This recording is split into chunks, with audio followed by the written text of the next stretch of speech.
Mi nombre es Ricardo Sánchez y le hablaré sobre las características fundamentales de la transmisión de datos. Empecemos por la transmisión asíncrona. En este tipo de transmisión, el emisor decide cuándo va a enviar el mensaje por la red, mientras que el receptor no sabe en qué momento le pueda llegar dicho mensaje. Para esto se utiliza un bit de cabecera que va al inicio de cada carácter y uno o dos bits de parada que va al final de ese mismo carácter. Esto se hace con la finalidad de que tanto el emisor como el receptor puedan sincronizar sus relojes y poder decodificar el mensaje. La transmisión asíncrona se utiliza cuando no se necesita mucha velocidad, ya que cada carácter es transmitido de uno en uno y por lo tanto puede ser un poco lento. Por otra parte, los equipos que se utilizan son más económicos. Entre las ventajas y desventajas de la transmisión asíncrona podemos diferenciar un bajo rendimiento de transmisión, dada la proporción de bits útiles y de bits de sincronismo que hay que transmitir por cada carácter. Es un procedimiento que permite el uso de equipamiento más económico y de tecnología menos sofisticada. Se adecua fácilmente en aplicaciones en donde el flujo transmitido es más irregular. Son especialmente aptos cuando no se necesitan lograr altas velocidades. El correo electrónico y los mensajes de texto son un ejemplo claro de este tipo de transmisión síncrona. A diferencia de la transmisión asíncrona, en este tipo de transmisión no se utilizan bits de inicio o parada. Aquí, para evitar la desincronización, lo que se usa son relojes que permiten que los bits se envíen a una velocidad constante, la cual es dictada por los pulsos del reloj. En este tipo de transmisión, antes de enviar cualquier dato, se debe primero enviar un grupo de caracteres de sincronía, para que el receptor sepa que va a recibir un mensaje. En este tipo de transmisión se utiliza cuando se necesita bastante velocidad y el hardware que se suele utilizar es más costoso que el de la transmisión asíncrona. Entre las ventajas y desventajas de la transmisión síncrona podemos diferenciar que posee un alto rendimiento en la transmisión. Son aptos para transmisiones de altas velocidades, el flujo de datos suele ser más regular y el equipamiento de la tecnología es más completa y por consecuente de costos más altos. Una llamada telefónica o un servicio de chat son ejemplos de este tipo de transmisión. La detección de errores es simplemente el proceso de monitorear la información recibida y determinar cuándo un error de transmisión ha ocurrido. Las técnicas de detección de errores no identifican cuál bit o bits es erróneo, solamente indica que ha ocurrido un error. El propósito de la detección de errores no es impedir que ocurran errores, pero previene que los errores no detectados ocurran. Cómo reacciona un sistema a los errores de transmisión depende del sistema y varía considerablemente. Las técnicas de detección de errores más comunes usadas para los circuitos de comunicación de datos son la redundancia, la codificación de cuenta exacta, la paridad y el chequeo de redundancia vertical y horizontal. La redundancia involucra transmitir cada carácter dos veces. Si el mismo carácter no se recibe dos veces sucesivamente, ha ocurrido un error de transmisión. El mismo concepto puede usarse para los mensajes. Si la secuencia de caracteres no se recibe dos veces sucesivamente, en exactamente el mismo orden, ha ocurrido un error de transmisión. La codificación de cuenta exacta. En esta codificación lo que se hace es configurar el código de manera de que cada carácter esté representado por una secuencia de unos y ceros que contiene un número fijo de unos, por ejemplo, 3 de ellos. En caso de recibirse un carácter cuyo número de unos no sea 3, se tratará de un error. Es claro que este método, al igual que los demás, tiene limitaciones. Cuando se recibe 0 en vez de un 1 y un 1 en vez de un 0, dentro del mismo carácter los errores no serán detectados. La paridad. Los códigos de paridad se utilizan en comunicaciones para detectar y en algunos casos corregir errores en la transmisión. Para ello se añade en origen un bit extra llamado bit de paridad a los n bits que forman el carácter original. Este valor del bit de paridad se determina de forma que el número total de bits 1 a transmitir sea par o impar. Así, para el código de paridad par, el número de unos contando el carácter original y el bit de paridad tiene que ser par. Por lo tanto, el bit de paridad será un 0 si el número total de unos a transmitir es par y un 1 para un número impar de unos. En el caso contrario, para el código de paridad impar, el número de unos contando el carácter original y el bit de paridad ha de ser impar. De esta forma, el bit de paridad será un 0 si el número total de unos es impar y un 1 para un número par de unos. Normalmente el bit de paridad se añade a la izquierda del carácter original. Este método, aunque resulta satisfactorio en general, puede detectar solo un número impar de errores de transmisión, es decir, Solo es útil si los errores no cambian un número de par de bits a la vez, ya que un número par de errores no afecta la paridad de los datos. El chequeo de redundancia vertical y horizontal. El chequeo de redundancia vertical o VRC es un esquema de detección de errores que usa la paridad para determinar si un error de transmisión ha ocurrido dentro de un carácter. Por lo tanto, el VRC a veces se llama paridad de carácter. Con el VRC, cada carácter tiene un bit de paridad agregado a él antes de la transmisión. Puede ser de paridad par o impar. El chequeo de redundancia horizontal o longitudinal es un esquema de detección de errores que utiliza la paridad para determinar si un error de transmisión ha ocurrido en un mensaje, y por lo tanto a veces es llamado paridad de mensaje. Con el HRC, cada posición de bit tiene un bit de paridad. Vemos en el siguiente ejemplo en el que suponemos que queremos transmitir los caracteres P, A, G del código, en el código ASCII. Colocamos los tres caracteres formando un bloque que consistirá en 3 filas y 8 columnas. Para cada fila se calcula el bit de chequeo de paridad horizontal, el cual se encuentra en rojo, y para columna el bit de chequeo de paridad vertical, el cual se encuentra en verde. El bit de paridad cruzada, el que se encuentra en azul, sería 0, el cual sería la suma de VRC y HRC. Los códigos de comunicación de datos. Estos son secuencias de bits prescritas, usadas para codificar caracteres y símbolos. Consecuentemente, los códigos de comunicación de datos frecuentemente se llaman conjunto de datos, códigos de caracteres, códigos de símbolos o lenguaje de caracteres.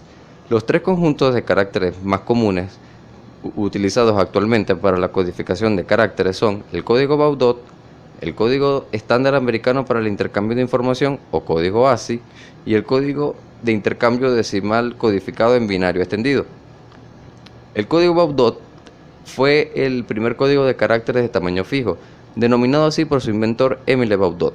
Es un juego de caracteres predecesor del EBCDIC y del ASCII, y fue originalmente utilizado sobre todo en teletipos. El código Baudot es un código de caracteres de 5 bits que se usa principalmente para un equipo de teletipo de baja velocidad, tal como el sistema Telex. Con el código de 5 bits existen solo 25 o 32 combinaciones posibles, lo cual es insuficiente para representar las 26 letras del alfabeto, los 10 dígitos y los diversos signos de puntuación, así como caracteres de control. Por lo tanto, el código Baudot usa caracteres de intercambio de posición de letra para expandir su capacidad a 58 caracteres. El código estándar americano para el intercambio de información o código ASCII es un código de caracteres basado en el alfabeto latino, tal como se usa en inglés moderno. Fue creado en 1963 por el Comité Estadounidense de Estándares, conocido desde 1969 como el Instituto Estadounidense de Estándares Nacionales, o ANSI. Este código se crea como una rendición o evolución de los conjuntos de código utilizados entonces en telegrafía. Más tarde, en 1967, se incluyeron las minúsculas y se redefinieron algunos códigos de control para conformar el código conocido como US ASCII. ASCII fue publicado como estándar por primera vez en 1967 y fue actualizado por última vez en 1986. En la actualidad define códigos para 32 caracteres no imprimibles, de los cuales la mayoría son caracteres de control que tienen efecto sobre cómo se procesa el texto, más otros 95 caracteres imprimibles que le siguen en la numeración. Casi todos los sistemas informáticos actuales utilizan el código ASCII o una extensión compatible para representar textos y para el control de dispositivos que manejan texto como el teclado.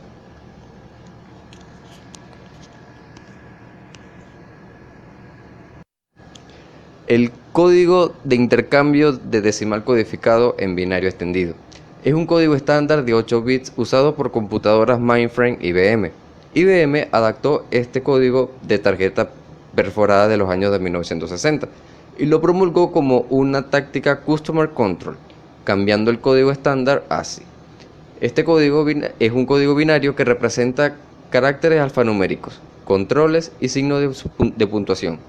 Cada carácter está compuesto por 8 bits, lo que equivale a un byte. Por eso, este código define un total de 256 caracteres. La transmisión de datos seriales y paralelos. La comunicación en los medios informáticos se realiza de dos maneras, de manera paralela y de manera en serie. De manera paralela, todos los bits se transmiten simultáneamente, existiendo un tiempo antes de la transmisión del siguiente bloque. En este tipo de transmisión tiene lugar en el interior de una máquina o entre máquinas cuando la distancia es muy corta. La principal ventaja de este modo es de transmitir los datos a la mayor velocidad posible, y la mayor desventaja es el costo. Las transmisiones en serie, en este caso, los n bits que componen un mensaje se transmiten en uno detrás de otro por la misma línea. A la salida de la máquina, los datos en paralelo se convierten en datos en serie.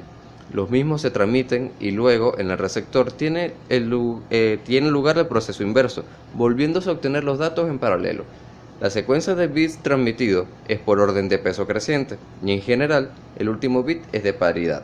El aspecto fundamental de la transmisión en serie es el sincronismo, entendiéndose como tal el procedimiento mediante el cual el transmisor y el receptor reconocen los ceros y unos de los bits de igual forma.